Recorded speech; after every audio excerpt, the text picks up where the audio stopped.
skills is an interesting thing because probably, especially for writers, how do you craft your characters and all the technical stuff? You're really focused on that. But the other part, what's going on in your head and really presenting yourself as a writer and being a writer and owning it, I mean, that's half the part of being a writer.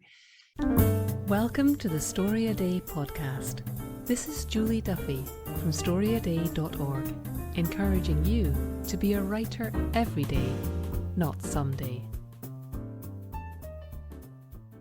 Good morning, good evening, good afternoon. This week I'm bringing you a conversation with coach Larissa Sjarbaini, who is a high performance coach and a writer and someone that has been in my Superstars group for a while. And we thought it would be interesting to talk about ways that writers can engage with other people in their personal networks, professional networks, without wanting to crawl into a hole. Larissa did an experiment herself on this type of behavior and is here to report on how it went and how you might use this technique to just expand your world, expand your network, get more inspired. I had a great time with this conversation. I hope you enjoy it too. And stay tuned at the end for a little bit about how you might go further with your journey as a writer. Welcome to our session on, I called it networking without nerves. It's also about just that whole engagement part of being a writer. I think that especially, writers tend to be a little bit introverted, not always, but we can be a little bit introverted. Larissa is a certified high performance coach and specializes in helping people uncover their blind spots and helping them to grow, which is something that she really enjoys and loves being inspired by the people that she meets, which I think you can see because like when Larissa smiles, it's clear that it's coming from the heart. She lives in Norway with her husband and 3 sons. Welcome, Larissa. Thank you. It's cool. It's really cool to be here in this way. Thank you. So let me start by talking about the conversation we had, which was you ran an experiment and I wanted to ask you, would you just tell me about what you wanted to do and a little bit about why, and then we'll get into more about, what happened next. So tell me about the experiment you decided to run and why you did it. Yeah. Well, like you introduced me, I'm a certified high performance coach, and you meet people, but you really want to meet people on a regular basis to create your clients and just to see what people are up to, what worries them, how you can help them, how you can serve them. So it's really my business to be in contact with people. And so I made this really big list of the people that I wanted to get in contact with, because that's always the tip. Start with the people you know. And it took me a long time, each time, to write a message to each and every one of them. 1 hour, 2 hours, maybe several days that I would go back and recraft. It's like, no, I cannot say that. So I really wanted the people to feel that I was really genuinely interested in them. And it took me so long. It took me a long time. And of course, as a coach, I have a coach as well. So we discussed this and he said, well, what's the problem here? So, I really need to craft this beautiful message to let them know that I really care about them. I says, well, why not just write a standard message and just send it to like 50 people? I was like, what are you talking about? That's rude. No way. I'm not going to do that. And then he said, well, why don't you just write it to like 50 people, and then whoever replies to you, then you can pour your heart out, and then you can really, get into contact with them. And then I thought, I got to do this, I got to try something else, because I'm really always dreading all these messages. So when I got off the phone with him, it was really simple, actually. I wrote the message in like 5 minutes or so. It's like, first I wrote down, what do I want to tell them? Like this bullet list. And then I just started writing and then copy pasting with the name. And it was Friday afternoon. I remember it really well. And like within, I don't know, 2 hours, I already had like 10 appointments, Zoom calls with people that I hadn't talked to for like, and some even 20 years or so. It's like, I was totally blown away. Is this working? No way.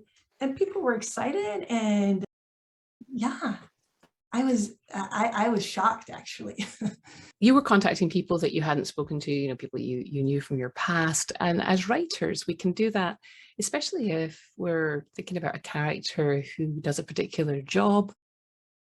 And we happen to know someone, or maybe a whole bunch of people who did that job, and you want to do a bit of research. You could use this idea to just like write a blanket email and contact a bunch of people, and whoever gets back to you can be your expert or your person who checks your facts for you or anything. So it's not just for coaching. We can use this to either research, or like I've done this, a similar kind of thing when I try and get guest writing prompts for Story a Day May.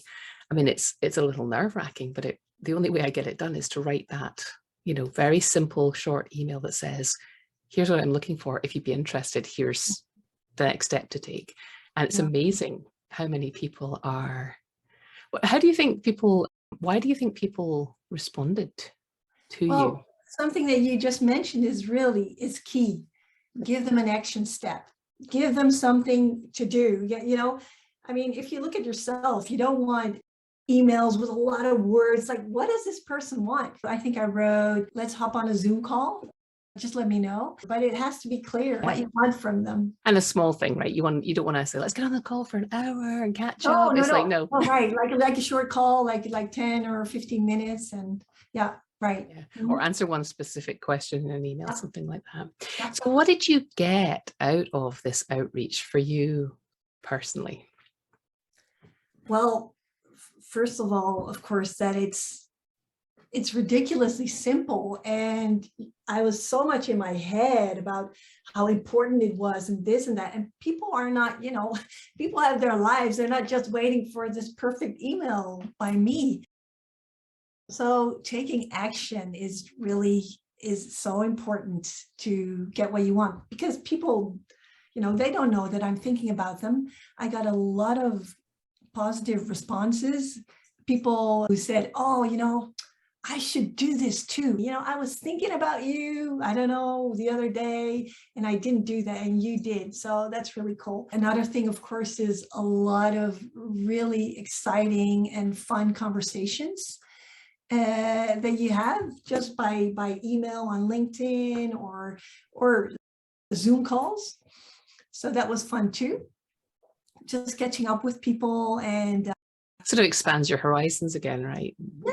And on top of that, also some practical stuff. Like there was this one ex-colleague that I reached out to from the university, and she said, oh, Larissa, do you have time to do this course? Because we need people and it's starting next week. So I was like, let me think about it. Is this in line with what I want to do? Yeah. So then the next week I did that course, and I live in Norway, and I did it in the Netherlands, and that's, you know, possible in this Zoom age. So just even talking with old friends, you came up with like memories. I think for writers that would be a fantastic source of material, right? Talking to somebody else, be like, oh, I totally forgot we did that crazy thing. One of the reasons that I wanted to get Larissa here to talk about this, because not only did she come up with a system that made it easier for her to do it, I just wanted to address this as well, to say that it is something that's difficult for so many of us. I just want to say, Julie, you mentioned a couple of times Larissa has this system, but it doesn't really feel to me like that. But it's something simple, right? Like not thinking that you need to write a personal email to every single person that you want to contact is huge. And it makes all the difference for me when I'm trying to like get up the courage to contact people if I have a template to work from. So it's a tiny system. But Yeah, okay.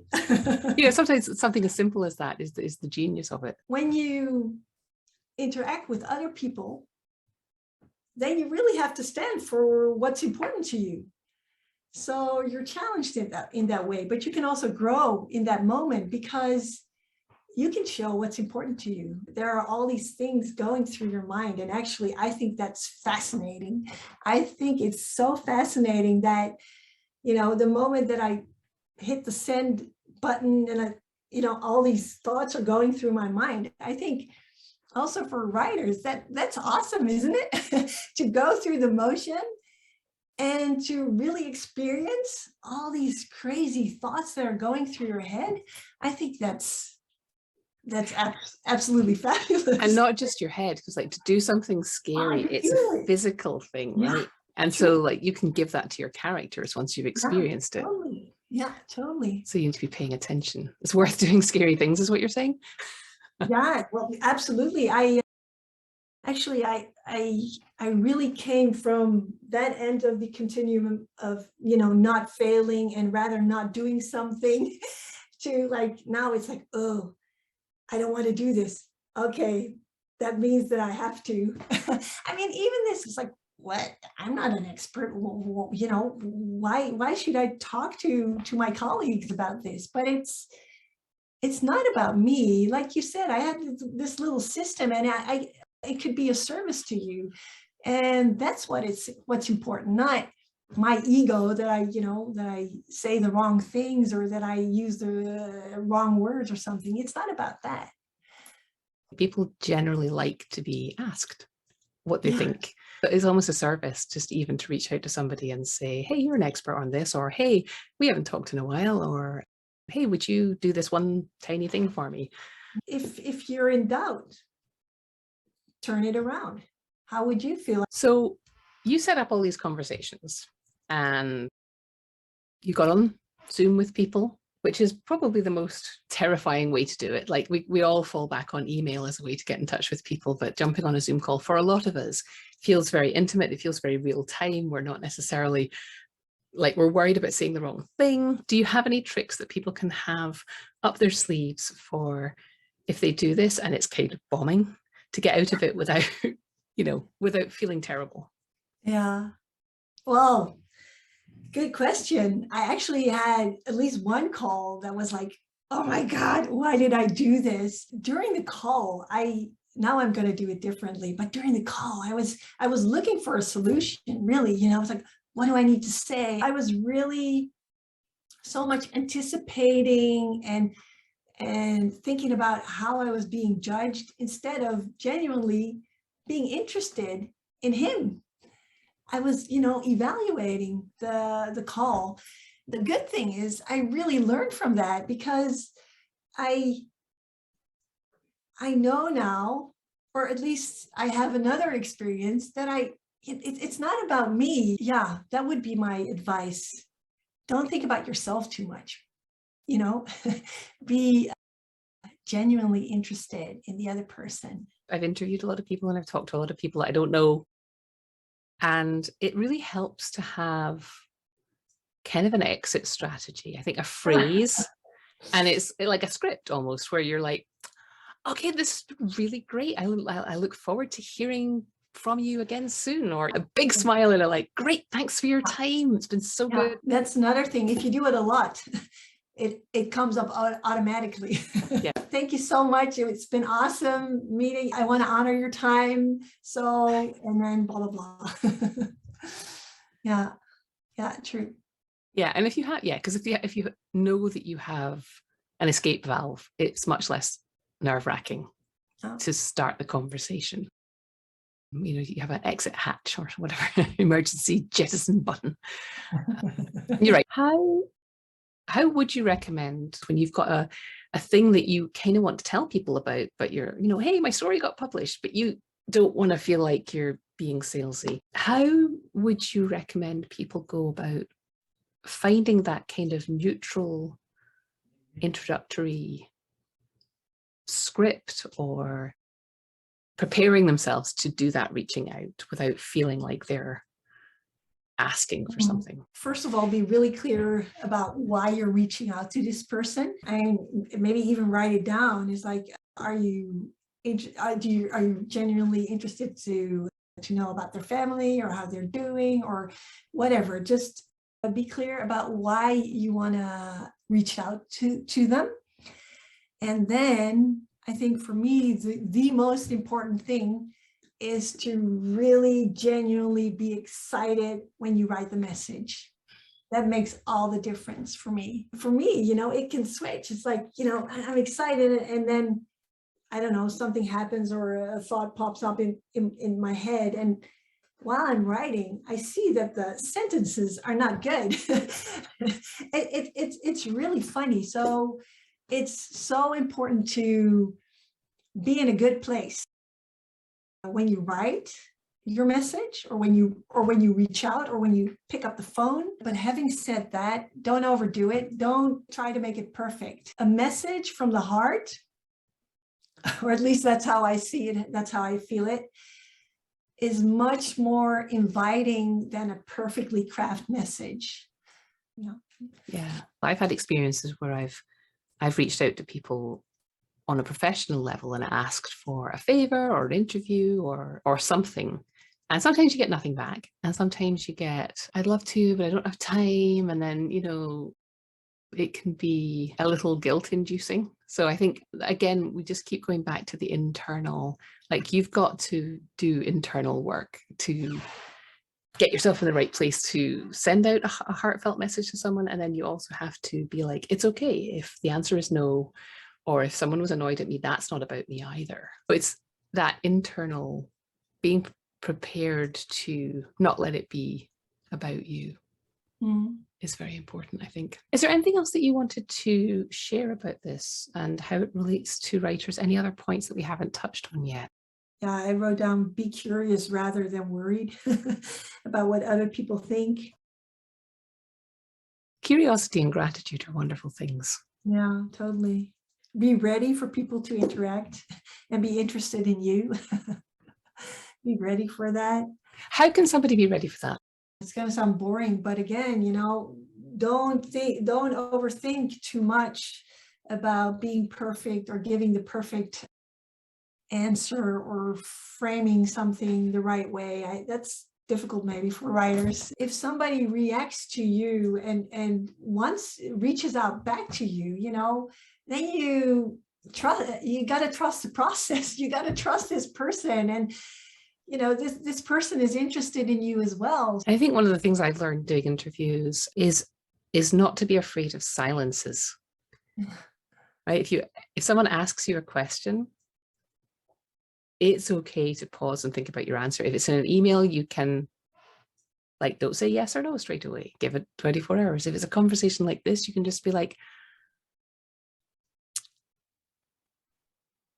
silences are awkward and they're hard to hold, but it's often where the most interesting stuff comes out. Totally. And while you were saying this, I was thinking journaling about it. I love to journal about the thoughts that are going through my head, and I learned so much from it. So if you reached out to this person, or you click the button to send the email and you got this rush, journal about it, write about it. What happened? What kind of thoughts went through your mind? It is really interesting. Doing it after you've actually taken the action is powerful, because if you journal, journaling to get in the right frame of mind to send it is fine. But if you do too much and you don't take the action, then you don't get the rewards. No, after, of course. Yeah, totally. Reflect on it. And then, I wanted to say, I can almost guarantee that the next time is, you're almost laughing about it because you've been thinking about it so much. And it's, actually, I was looking forward to the next time. And then, it's like, whoa, is it this easy? Yeah.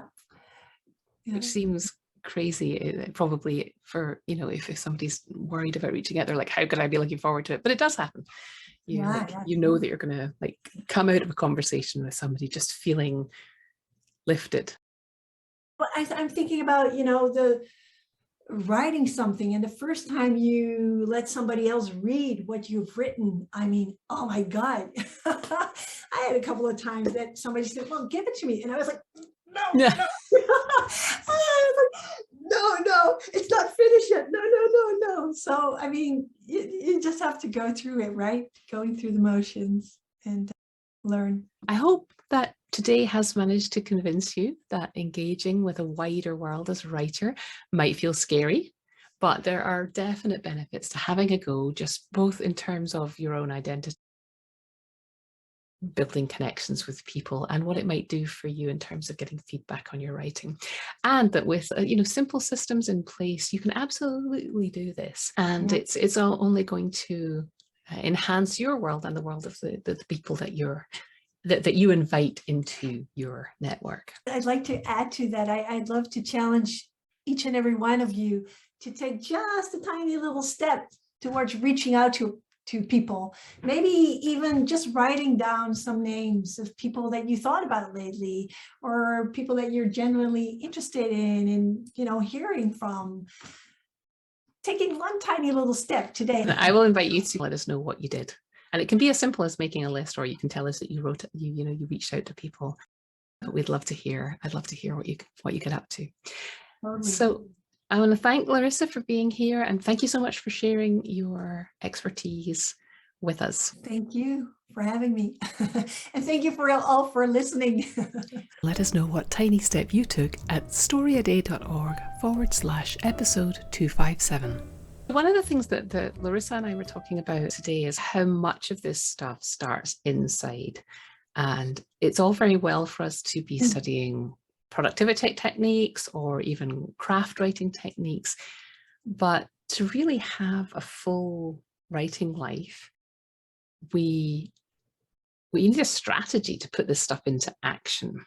So if you would like to get more strategic about your journey as a writer, then I am delighted to let you know that Larissa and I are putting together a little program that is specifically for writers, and it will be helping with a lot of this stuff. So I'm going to hand over to Larissa now to tell us a little bit about this little program that we're putting together. I'm a coach and I coach people, and especially on mindset. This program that we put together is, we called it, Set Yourself Up for Success, the Writer's Edition. And it's a group coaching, which contains of 5 sessions in which we're, going to structurally go through what it means for you to be a writer and how you can set yourself up for being successful as a writer. We're going to create a game plan together. Like I said, it's 5 sessions, 1 hour group coaching with 2 weeks in between. You'll also have access to a special community. It's not going to be a Facebook group, but really an interactive community where you can share your thoughts and ideas during the program with other people who are part of the group program. The first session, we're really going to dive into what it means to be a writer and to stand for that, and how you deal with that, what's important to you, what values are important to you as a writer, and be aligned with acting and showing up as a writer. And then the second part is, what kind of skills do I need in order to be that writer that I want to be? So really very practical. I mean, if it's reaching out, there's the skill of reaching out. Okay, what do I need to do? If that's important for me to be that writer. And the third session is going to be on environment. How can I set up my environment? Also very practical, so that it really facilitates and serves me to be that writer. And that could be like your office space or how you plan your writing hours, but also the people that you surround yourself with, your team. And so everything that has to do with your environment. The fourth session is going to be on mindset, really how to deal with the demons, right? With the panic and not knowing what to say. And the fifth one, which makes it really powerful, is really strategizing your actions. So all the things that we've talked about in the previous sessions, how is this going to work for me? So really your game plan. The investment for this group coaching is $500. The course begins on August the 11th, 2022, and you can find out more by coming to storyaday.org/success-coaching. I do a lot of coaching. I'm being coached, but it is so powerful. It is so powerful to go through these steps structurally and really take the time to think about what it means to you and how you set yourself, your environment, and what kind of skills you need. Skills is an interesting thing because probably, especially for writers, how do you craft your characters and all the technical stuff? You're really focused on that. But the other part, what's going on in your head and really presenting yourself as a writer and being a writer and owning it, I mean, that's half the part of being a writer. So really structurally going through this process is really powerful. So I'm really excited about it. Thank you. Yeah, so I think this is going to, it's going to echo a lot of the stuff that we talk about here in theory, and we do some of it practically, but like if you're getting at all frustrated with your progress in any of these areas, I think having this sort of 5-module, little over 10 weeks structured approach to learn a little bit about something, to get coached on it, to take actions is going to be something that would help move people forward. So that's why we wanted to put that together.